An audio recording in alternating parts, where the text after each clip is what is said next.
While being places of healing, hospitals often play host to people's worst nightmares, and for those of us who want to believe, are fertile ground for all sorts of ghostly tales.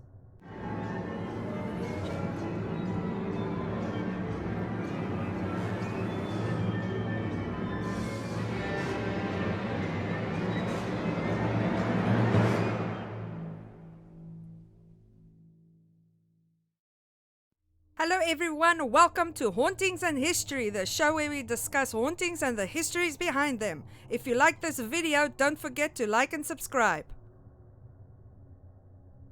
Westford Leprosy Hospital, Pretoria.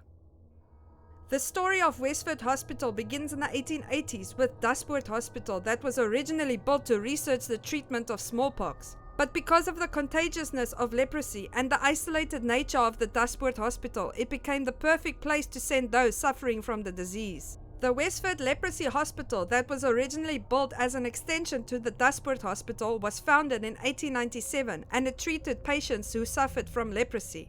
It soon merged with the Westford Hospital and was known as the Pretoria Leprosy Hospital. When the Leprosy Hospital on Robben Island was converted from hospital to prison in 1931, Westford Hospital became the only hospital of its kind. In addition to serving as a leprosy hospital, it also served as a psychiatric hospital, housing the excess patients from the nearby Westford Psychiatric Hospital. By the time that the Robben Island Leprosy Hospital had closed down in 1931, the spread of the disease was already declining, and by 1996 the policy regarding leprosy and the treatment thereof had changed. This prompted the closure of the hospital. The hospital has since been mothballed and abandoned and fell victim to illegal squatting by impoverished South Africans living underneath the breadline. Given the rich history of the hospital, it's no wonder that many have reported paranormal activity in the area. These reports include the feeling of being watched, footsteps of an unknown entity running up behind you and chasing you, headless apparitions, ghostly children, and the spirit of a black dog with red eyes has also been seen. Krikor Hospital, Cape Town. Famous for being the institution where Dr. Chris Barnard performed the first human-to-human heart transplant, the Krikor was founded in 1938, but it sits on a site that was first discovered by Portuguese explorers in 1488.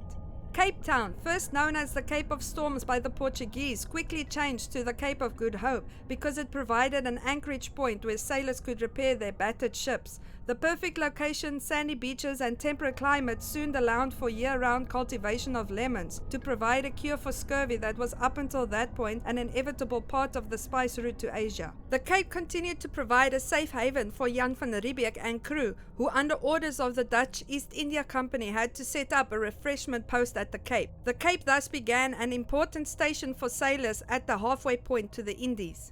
But early hospitals in Cape Town were inadequate at best, being merely tents that served only soldiers, sailors and the poor.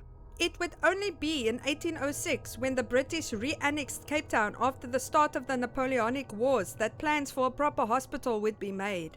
After serving as doctor in the Royal Navy and returning to the Cape in 1818, Dr. Samuel Bailey, together with the Governor of Cape Town, Lord Charles Somerset, would build the first civilian hospital. In 1893, Cecil John Rhodes bought the farm and barn house where the Dutch East India Company would store their grain from Anna van der Bijl. The Dutch East India Company's name for the barn was Krikor. Rhodes intended to build a medical school on this land, offering anatomy and physiology courses. It soon became apparent that the medical school also needed a teaching hospital, and this led to the first version of the Krikor Hospital being built in 1926. By 1938, however, this hospital had become outdated, and it was decided that a new modern version of the hospital would be built. It has been reported that a couple of restless spirits still roam the halls of the Krikor Hospital to this day. A young nurse contracted a terminal illness during World War II and shot herself. It has been said that a spirit resides in the operating theatre and has a calming effect on patients and staff.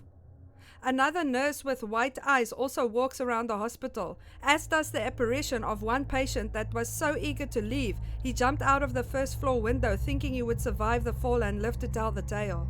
But out of all the spirits of nurses, none is as infamous as Sister Fatima, the grey lady who lends a helping hand to nurses who have yet to do their rounds. Nurses would arrive at their stations to start doing their rounds, just to be told by patients that the nurse had just checked in on them. Westford Psychiatric Hospital, Pretoria. A few kilometers west of the Pretoria railway station lies Westford Psychiatric Hospital. Westford played an important role in South Africa's early mental health landscape in the 1800s and was the first institute of its kind in the region. Built in 1892, it was opened as a dedicated facility for psychiatric patients. Before the construction of the hospital had been completed, citizens deemed mentally insane would be consigned to jail cells.